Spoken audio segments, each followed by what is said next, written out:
بسم الله الرحمن الرحيم وهو الذي أنزل من السماء ماء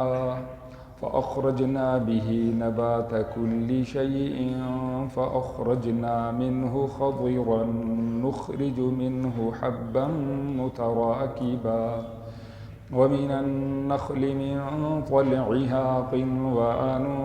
دانية وجنات من أعناب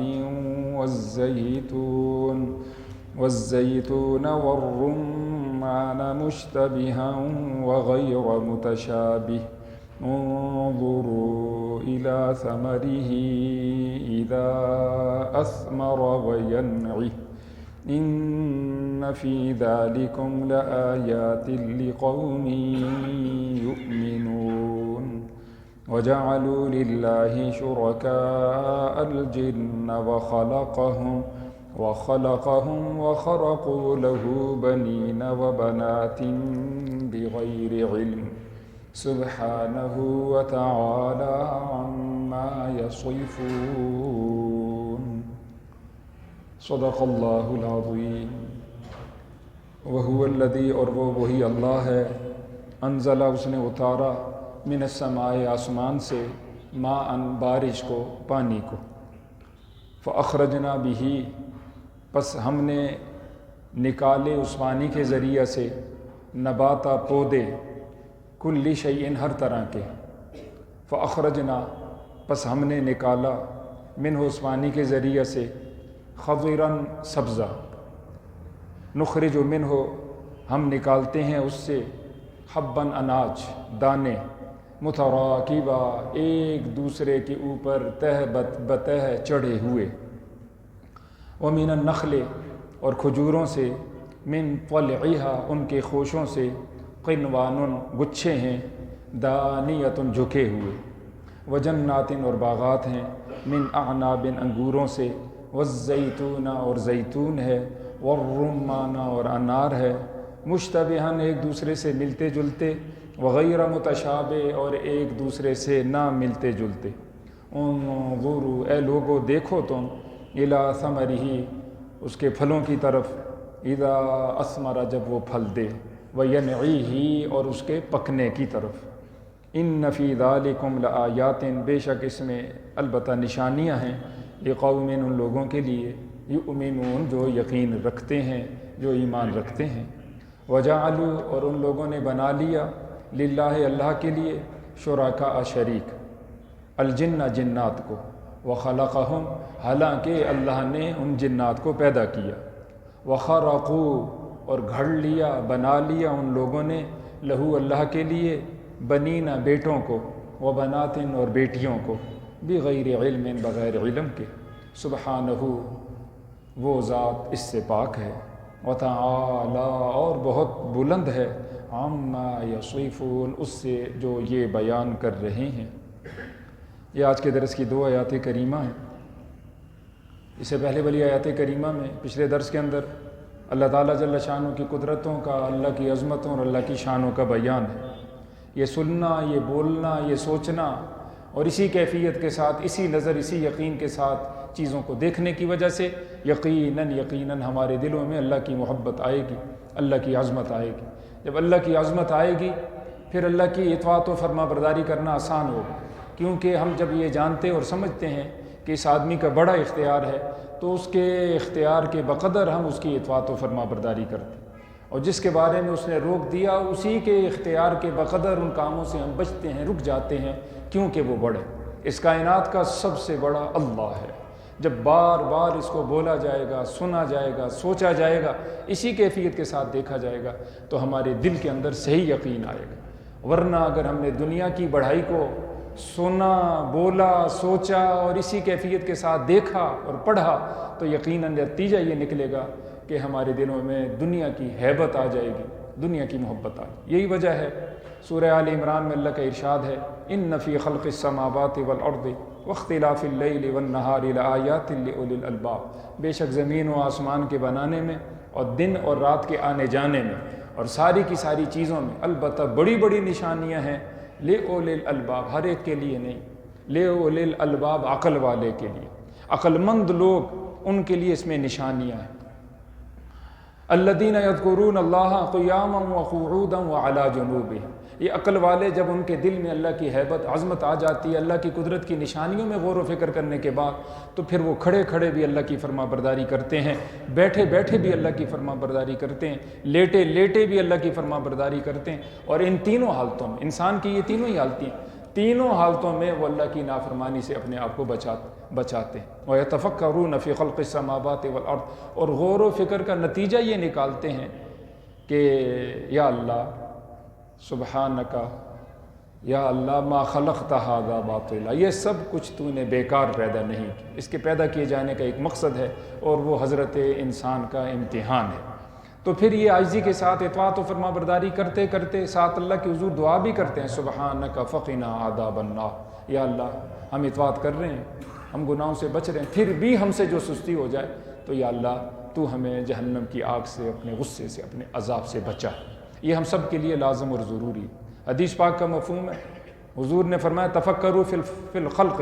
ولا تفکروا فی الخالق، جب بھی تم نے غور و فکر کرنا ہے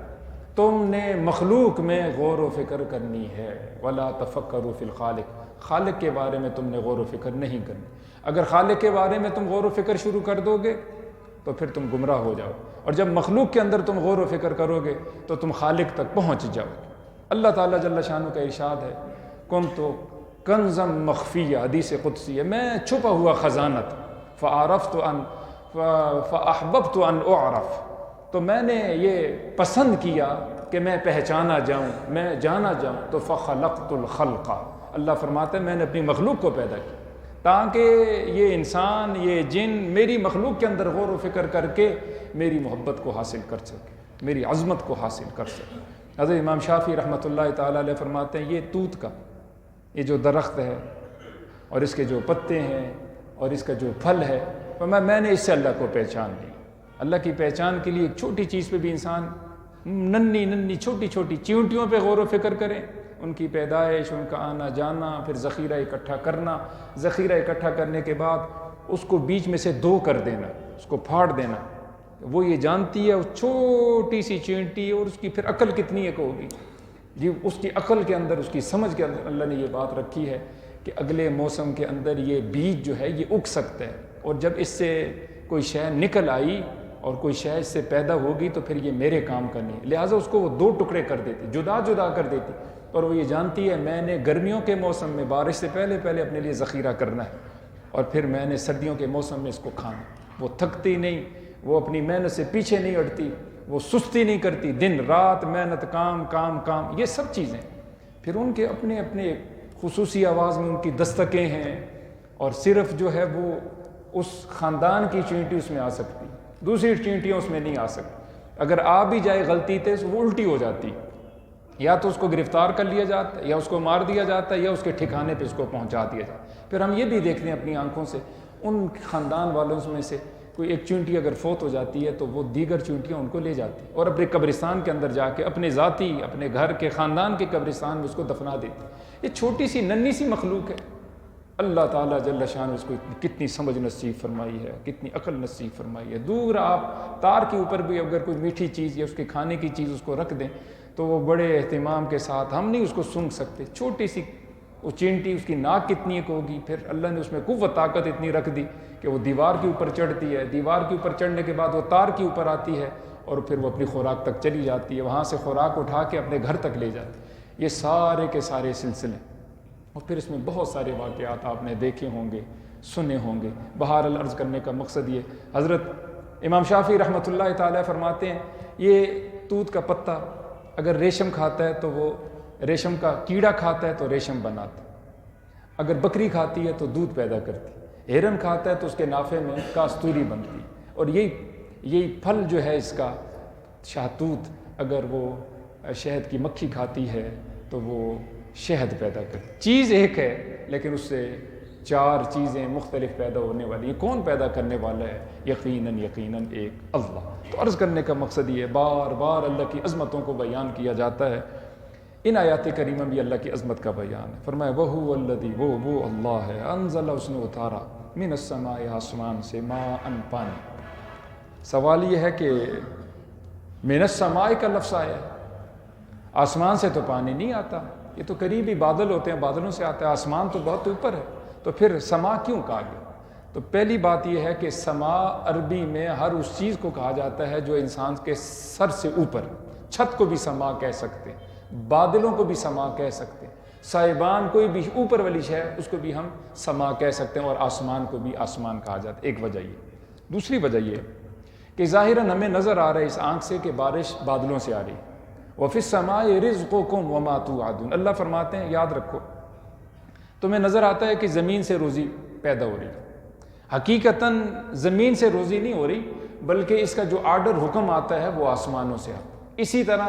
یہ جو تمہیں نظر آ رہا ہے کہ بارش جو ہے یہ ان بادلوں سے ہو رہی ہے، حقیقتاً ان بادلوں سے نہیں ہو رہی، وہ آسمانوں سے ہو رہی ہے، اس کا آرڈر اوپر سے آتا ہے. یہ میرا آپ کا یقین ہونا چاہیے. چنانچہ ہم نے دیکھا، بڑا ارمان ہے، بڑی چاہتے ہیں اللہ کرے بارش ہو جائے، ہفتہ ہفتہ بادل تو ہوتے ہیں لیکن بارش نہیں ہوتی. تو پتہ چلتا ہے اگر بادل ہی برسا دیتے تو پھر تو برس جانی چاہیے تھی، ہر جگہ برس جانی چاہیے تھی. ایسا نہیں ہوتا، اس لیے فرمایا من السماء، آسمان سے، یعنی اس کا آرڈر آسمانوں سے آتا ہے. فاخرجنا به، اس پانی کے ذریعے سے ہم نے نکالے نبات پودے، چھوٹے بڑے، نفع کے نقصان کے، خوبصورت دکھنے والے نہ خوبصورت دکھنے والے، تمام کے تمام طرح کے نباتات، سارے پودے، کل شیء، ہر طرح کے. فاخرجنا، پس ہم نے نکالا، من اس پانی کے ذریعے سے، خضرا، سبزہ، نخرجو، ہم نکالتے ہیں، من اس سبزہ کے ذریعے سے، سبزہ سے، حبا، دانے، اناج، متراکبہ، ایک دوسرے کے اوپر چڑھے ہوئے. ہم سٹے کو دیکھیں کسی اناج کا، مثلا گندم کا دیکھ لیں، اور پھر مکئی کا دیکھ لیں، باجرے کا دیکھ لیں، جو کا دیکھ لیں، دیگر ایک دانہ ہم نے بویا تھا اور اس کے بدلے میں وہ 100 آ چکے ہیں، 200 آ چکے ہیں، 500 آ چکے ہیں. یہ ہے تہ بتہ اللہ تعالیٰ جل شانہ نے ایک دانے سے اتنے دانے اور اتنا اناج مجھے آپ کو عطا فرمایا. پھر اس کی پیکنگ آپ دیکھیں، کتنے خوبصورت طریقے سے اس کی پیکنگ، اس کے دانوں کے سائز دیکھیے، پیکنگ دیکھیے، کتنے عمدہ انداز سے حق تعالیٰ جل شانہ نے یہ سب کچھ کیا میرے اور آپ کے لیے. اللہ فرماتے ہیں من النخل، غور کرو، اسی پانی کے ذریعے سے، کھجوروں سے، من طلعها، اس کے خوشے ہیں، اس کی ٹہنیاں ہیں، قنوان دانیہ، اور اس میں خوشے ہیں، اس میں گچھے ہیں جھکے ہوئے. یعنی کھجور کی ایک گٹلی جو تم نے ڈالی تھی اس کے بدلے میں یہ تناور درخت بن چکا. اور اس تناور درخت میں جب پھل آتا ہے تو ایک دو پھل پیدا نہیں ہوتے بلکہ اس سے اتنا پھل پیدا ہوتا ہے کہ پورے کا پورا گچھا، وہ پورے کا پورا درخت جو ہے وہ لدا ہوا ہوتا ہے اور گچھے نیچے کی طرف جھکے ہوئے. اور اس میں پھر مٹھاس دیکھیے، اس میں خوبصورتی دیکھیے، اس میں فرد دیکھیے، اس میں طاقت دیکھیے، اس میں صفتیں دیکھیے. یہ سب اللہ تعالیٰ جل شانہ کی شانیں ہیں. وجنات و باغات من اعناب، انگوروں سے، والزیتون، اور زیتون سے، والرمان، اور انار، مشتبہا وغیر متشابہ. ان سارے پھلوں کو بیان کر کے، اور دیگر پھل بھی سارے کے سارے اللہ فرماتے ہیں یہ ایک دوسرے سے ملتے جلتے بھی ہیں اور ایک دوسرے سے نہیں بھی ملتے جلتے. ایک پھل کے اعتبار سے ہم دیکھیں، مثلا سیب بھی ہے، اس کی سینکڑوں قسمیں، کھجور کی سینکڑوں قسمیں، انار کی مختلف قسمیں، کیلا آپ دیکھیے، مختلف جتنے بھی پھل ہیں تو ایک دوسرے سے ملتے جلتے بھی ہیں، ایک دوسرے سے نہیں بھی ملتے جلتے، خواہ وہ ایک قسم کے ہوں یا جدا جدا قسم. یہ کس اعتبار سے؟ رنگ کے اعتبار سے، خاصیتوں کے اعتبار سے، حجم اور سائز کے اعتبار سے، اور پھر اسی طرح رنگوں کے اعتبار سے. پانی ایک جیسا ہے،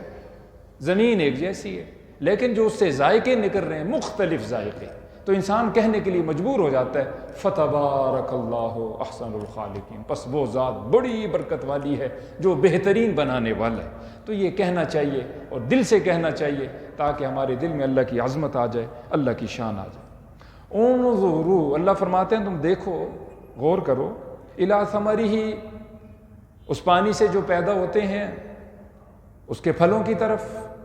یا جو اللہ کے جو پھل ہیں عطا کردہ اللہ کے پھلوں کی طرف. اذا اثمر، جب وہ پھل دیتا ہے، وینعیہ، اور اس کے پکنے کی. شروع میں دیکھو کیا تھا، پھر بڑھتے بڑھتے بڑھتے بڑھتے وہ